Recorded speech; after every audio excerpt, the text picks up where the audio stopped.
বিসমিল্লাহির রহমানির রহিম। প্রিয় শিক্ষার্থীরা, আসসালামু আলাইকুম। আশা করি তোমরা যেখানে যে অবস্থানে আছো না কেন খুব ভালো আছো। আমি মোহাম্মদ শিমুল হোসেন, প্রভাষক cantonment public school and college, Jahanabad সেনানিবাস, খুলনা। অনলাইন ক্লাসে একাদশ শ্রেণীর ছাত্রছাত্রীদের জানাই শুভেচ্ছা। প্রিয় শিক্ষার্থীরা, আমি আজ উৎপাদন ব্যবস্থাপনা ও বিপণন এই বিষয় নিয়ে তোমাদের প্রাথমিক কিছু ধারণা দিব।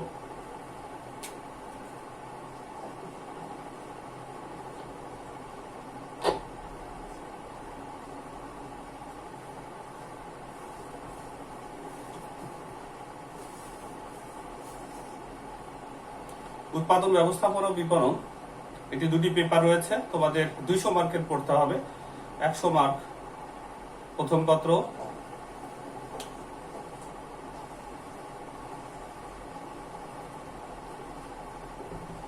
দ্বিতীয় পত্র হলো আর 100 মার্ক। এখানে 10টি চ্যাপ্টার রয়েছে, 10টি অধ্যায়।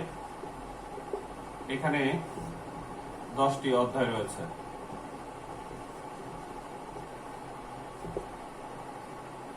প্রতি পেপারে সৃজনশীল প্রশ্ন থাকবে।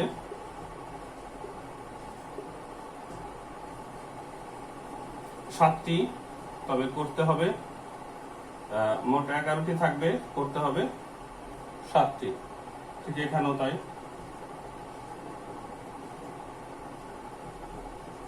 11টার মধ্যে 7টি করতে হবে।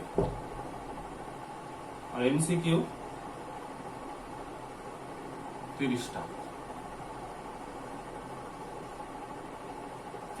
মোট মিলে 100 মার্কের হবে, কারণ 7টা যদি করতে হয় 7 10 70 আর 11 7 10 70।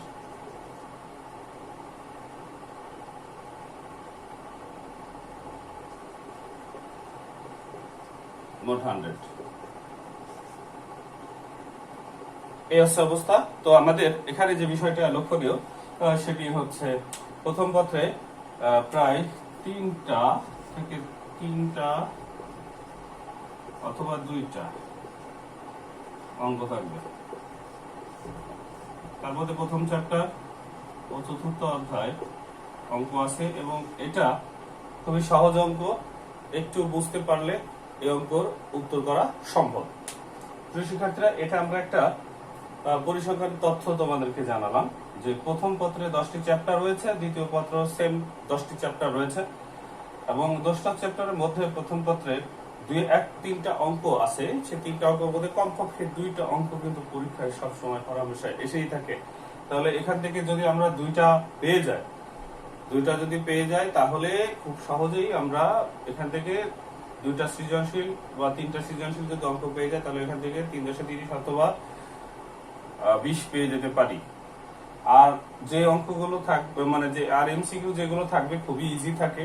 আর একটা জিনিস বিষয়ে তোমাদেরকে জানাই রাখি, সেটা হচ্ছে যে যারা উৎপাদন ব্যবস্থাপনা বিপণন এটি যাদের ইন্টারমিডিয়েট সাবজেক্ট থাকবে, তারা ঢাকা বিশ্ববিদ্যালয়ে এটি বিষয়ে প্রশ্ন থাকবে। তো এখান থেকে প্রশ্ন করলে খুবই ইজি ভাবে তুমি 20টা প্রশ্নের মধ্যে 18 থেকে 19টা উত্তর দিতেই পারবে। কিন্তু অন্যথায় যাদের ফিনান্সিয়াল ব্যাংকিং রয়েছে তারা ফিনান্সিয়াল ব্যাংকিং থেকে প্রশ্ন পাবে, কিন্তু তাদের একটা সমস্যা রয়েছে, সেটি হলো যে ফিনান্সের বেশ কিছু অঙ্ক রয়েছে এবং কিছু কঠিন টার্ম রয়েছে। তো সেখান থেকে ঢাকা বিশ্ববিদ্যালয়ে যদি প্রশ্ন করে, তবে সেক্ষেত্রে একটা সমস্যা হয়। সেই জিনিসটা হচ্ছে প্রশ্ন করতে খুবই কষ্ট, মানে প্রশ্নের উত্তর দিতে খুবই কষ্ট হয়।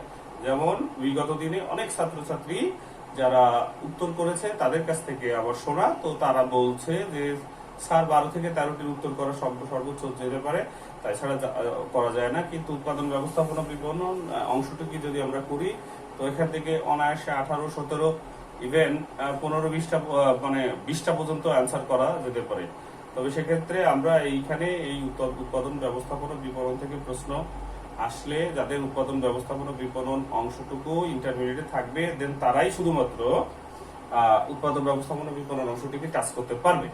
এবং ইজিলি এখানে 20টা কোশ্চেন 1.2 মার্ক, তো সেক্ষেত্রে 24 হয়। তো সেক্ষেত্রে দেখা গেছে যে 18-19টা প্রশ্ন উত্তর সহজে করতে পারছে। এটি তোমাদেরকে জানালাম কারণ হচ্ছে অনেকেই জানে না যে না আমাদের এসএসসি তে ফিনান্স অ্যান্ড ব্যাংকিং ছিল, এটা এখানে নাই, কিন্তু আসলেই এখানে খুব সহজে এ প্লাস পাওয়া যায়। এখন এ প্লাস পাইতে গেলে যে বিষয়টা আমাদেরকে জানতে হবে যে সহজ জিনিসগুলো আমাদেরকে বুঝতে হবে, এবং পরীক্ষার ভবিষ্যতে বিশ্ববিদ্যালয়ের প্রশ্নগুলোতে যে প্রশ্নগুলো খুব সহজ হয় সেই জিনিসটা একটু খেয়াল রাখতে হবে, তাহলে আমাদের কিন্তু বরং লাভই হলো। আরেকটি ব্যাপার হচ্ছে এখানে হিসাব বিজ্ঞান বিষয়টা রয়েছে, সাথে সাথে কেউ যদি 4 সাবজেক্ট পরিসংখ্যান নেয় সেখানে অঙ্ক রয়েছে, তারপরে ইংলিশ আছে, বাংলা রয়েছে। সব মিলে এত চাপের মধ্যে যদি একটি থিওরিটিক্যাল সাবজেক্ট থাকে এবং সেখানে কিছু অঙ্ক রয়েছে, খুব ইজি অঙ্ক, যোগ বিয়োগের মতন অঙ্ক, আর এখানে খুব সহজে সৃজনশীলের উত্তর করা যাচ্ছে তাড়াতাড়ি, তারপরে এমসিকিউ তার থেকে তাড়াতাড়ি করা যাচ্ছে। আমি বলছি এমসিকিউ সহজ হয়, তো এমসিকিউটা যদি সহজ হয় তাহলে এখান থেকে আমি ভালো করেই মানে 80 পেতে পারি বা এ প্লাস পেতে আমার খুব বেশি একটা সমস্যা হয় না। বিগত দিনে রেজাল্টে দেখা গিয়েছে 15-20টা যেখানে অ্যাকাউন্টিং এ প্লাস হচ্ছে 1 বা 2টা, এদিকে ব্যবস্থাপনায় এ প্লাস হচ্ছে 2টা বা 3টা, সেখানে এখানে উৎপাদন ব্যবস্থাপনা বিপণনে 15-16, 18-19 এরকম করে এ প্লাস হচ্ছে, তারপরে 12-13টা করে এ প্লাস হয়েছে। যদি একটু সৃজনশীল সম্পর্কে জ্ঞান থাকে এবং একটু পড়াশোনা করা যায় তাহলে বেশি বেগ পাওয়া লাগে না, এখানে রেজাল্ট খুব ভালো হয়। তো ফার্স্ট পেপারে কিন্তু এ প্লাস পাওয়া খুবই ইজি। আমি যদি একটু বিষয় বুঝি তো বলি তোমাদের, তো দেখো ফার্স্ট পেপারে 11টি সৃজনশীল হবে 10টির থেকে, তাহলে নিশ্চয়ই একটি অধ্যায় থেকেই কিন্তু একটি বাড়তি হতে পারে। তো সেক্ষেত্রে আমি ধরছি যে 7টি আমাকে করতে হবে, 7টি 7×10=70। তো এখানে কি কত মার্ক পাওয়া যায় দেখো। আমি যখন খাতা দেখেছি, আমি বোর্ডের খাতা দেখি প্রায় 5-6 বছর ধরে, তো বোর্ডের খাতা দেখে আমি যেটা পেয়েছি সে আমি সর্বোচ্চ 63-64 পর্যন্ত দিয়েছি। হ্যাঁ, এরকম দেয়া যায় এবং ওখানে স্টুডেন্টকেও দেখিয়েছি যে এইভাবে লিখলে হয়, আমি তোমাদেরকে সেভাবে বোঝাবো। তো তো সেক্ষেত্রে আমরা ফার্স্ট পেপারে সবচেয়ে বেশি মার্ক তোলা যায়, 63-64 তোলা কিন্তু খুব বেগ পেতে হয় না। তো সেখানে একটু সহজ হয় যদি কিনা এই অঙ্কের প্রিপারেশনটা একটু নেওয়া যায়। তো প্রিয় শিক্ষার্থীরা, অঙ্কের প্রিপারেশনে প্রথম অধ্যায়ে উৎপাদনশীলতার কিছু অঙ্ক রয়েছে, আর চতুর্থ অধ্যায় সামষ্টিক অর্থনীতিতে জিডিপি, জিএনপি, এনআই, তারপরে হচ্ছে তো পিসিআই অর্থাৎ মাথাপিছু আয়, ওইখান থেকে অঙ্ক আসে। তো গ আর ঘ অঙ্ক থাকে দুইটা জায়গায়। গ আর ঘ অঙ্ক থাকলে 4 আর 3 7, অর্থাৎ গতে 3 আর ঘতে 4, এই 7 মার্ক। আর ক আর খ তো এমনি পারা যায় 10, এখানে হয়েই যায়। যদি কোনো জায়গায় একটু ত্রুটি থাকে তাহলে 9, সর্বনিম্ন 9। তো 9 যদি আমরা ধরেও ফেলি, তো 9ও যদি আমার 7টা থেকে 2টা যদি 9 করেও পাই আমি, হ্যাঁ, 9 × 18 কিন্তু অটোমেটিক্যালি আসছে। আর যে 5টা থাকছে, এই 5টা কিন্তু 8 অথবা 7 পাওয়াই যায়, 5-8 40। হ্যাঁ, 5-8 40। তো এখানে কিন্তু কত পাওয়া যাচ্ছে? হ্যাঁ, 58 পাওয়া যাচ্ছে। তো 58 এখানে অনেক সময় 10, আমি বলছি যে এটা 10ও হয় অনেক সময়। তো 10 হলে 20, তাহলে কিন্তু অলরেডি 60 হয়ে যায়। হ্যাঁ, 60 হয়ে যায়। আবার অনেকে এখানে আবার অনেক জায়গায় 9ও পেয়ে বসে। হ্যাঁ, 9 পেয়ে বসে। এই জন্য বলছি যে অনেক সময় 63-64ও পায়। আমি 63-64ও দিয়েছি, ইভেন 66 করেও মার্ক দিয়েছি। তাহলে নিঃসন্দেহে এরা 10 পেয়েছে 2-3টে জায়গায়, আর এখানে 9 করে পেয়েছে। সৃজনশীলের গ এর প্রশ্নটা ধরা বেশ কঠিন, ঘ এর প্রশ্নটা উত্তর দিতে হয় কঠিন, ক আর খ অসুবিধা হয় না। তারপরে ক খ তে কিভাবে উত্তর করতে হয় এই বিষয়ে আমি ক্লাস দিব, এবং আশা করি যদি কলেজ খুলে তাহলে আমি সুন্দর করে তোমাদেরকে ওখানে বোঝাইতে পারবো। বিষয়টা হলো যে আমাদের এটি বোঝাতে গেলে যে জিনিসটা লাগবে, যে সরাসরি আসলে ইন্টারাকশনটা লাগবে, যে কার কোথায় দুর্বলতা। তারপরেও আমি তোমাদের মাঝে মধ্যে সৃজনশীল প্রশ্ন কিভাবে লিখতে হয়, how to answer the creative questions, কিভাবে অ্যান্সার করতে হয়, what are the parts of creative questions, কোন কোন পার্ট থাকে, আর কি জিনিসগুলো ম্যান্ডেটরি থাকতে হয় উত্তরের মধ্যে, সেই জিনিসগুলো বললে এবং বুঝাইতে পারলে খুব ইজি ধরতে পারা যাবে, এবং সেখানে আমরা খুব ভালো মার্ক ক্যারি করতে পারবো। তো আমি আশা করি তোমাদের এবারের ব্যাচে বেশ ভালো ভালো স্টুডেন্ট রয়েছে।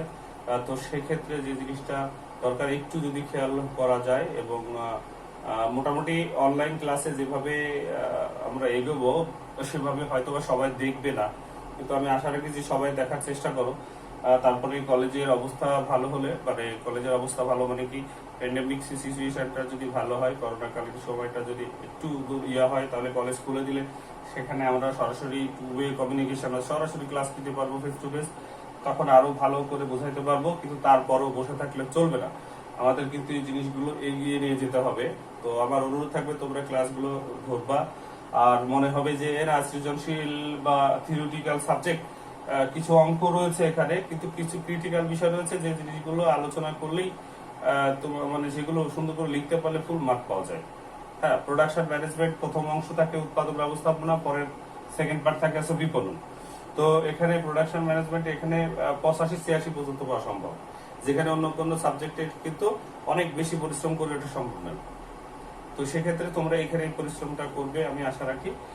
তো প্রিয় শিক্ষার্থীরা, আমরা একটু আলোচনায় চলে যাই। আমরা এর আগের দিনে প্রথমেই আমরা চলছিলাম যে উৎপাদন ব্যবস্থাপনা প্রথম পত্রের আলোচনায়। তো প্রথম পত্রে যে আমরা আলোচনা ছিল সেখানে আমরা উৎপাদন কি আমরা শিখছিলাম। আমি সহজ করে বুঝাবো যে উৎপাদন আসলে কি, তারপরে উপযোগ শিখবো আজকে। হ্যাঁ, তারপরে আছে উপযোগের প্রকারভেদ।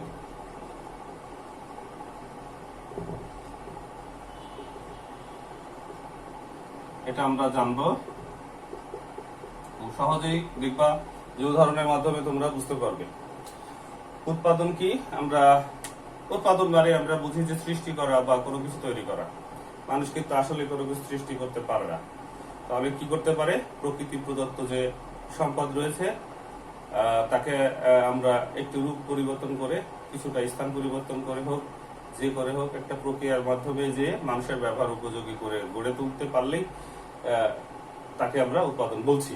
তো সহজে আমরা যদি বলতে পারি যে ধরো একটি চেয়ার বানাতে হবে, এই চেয়ারটা বানাতে গেলে কি হবে, আমরা কোনো কাঠ লাগবে, গাছ লাগবে।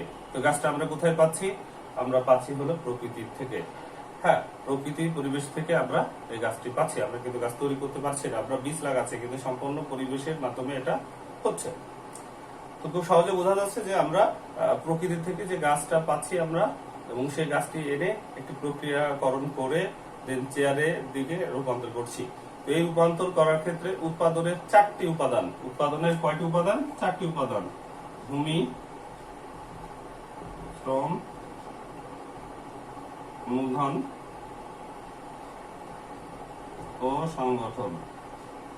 তো ভূমি হচ্ছে এই যে প্রাকৃতিক সম্পদের কথা বলছি আমি, প্রাকৃতিক সম্পদ, প্রাকৃতিক সকল পরিবেশকেই, সেটা মাটি হতে পারে, সেটা পানি হতে পারে, সেটা বায়ু হতে পারে, হ্যাঁ, সেটা একটা তাপমাত্রা হতে পারে, এগুলো সবই ভূমির অন্তর্গত। আমরা স্বাভাবিকভাবে ভূমি বলতে বুঝি কি, ভূমি বলতে বুঝি হলো যে মাটি। হ্যাঁ, মাটির যে অংশটুকু এটুকু ভূমি বলি, কিন্তু অর্থনীতির ভাষায় বা উৎপাদন বিপণনের ভাষায় এটি কিন্তু ভূমি মানে শুধু মাটি নয়, ভূমি মানে টোটাল সমস্ত প্রাকৃতিক পরিবেশকেই আমরা ভূমি বলে থাকি। তো এটা আমরা যখন নিয়ে আসলাম, অর্থাৎ গাছটা যখন আমরা ভূমি থেকে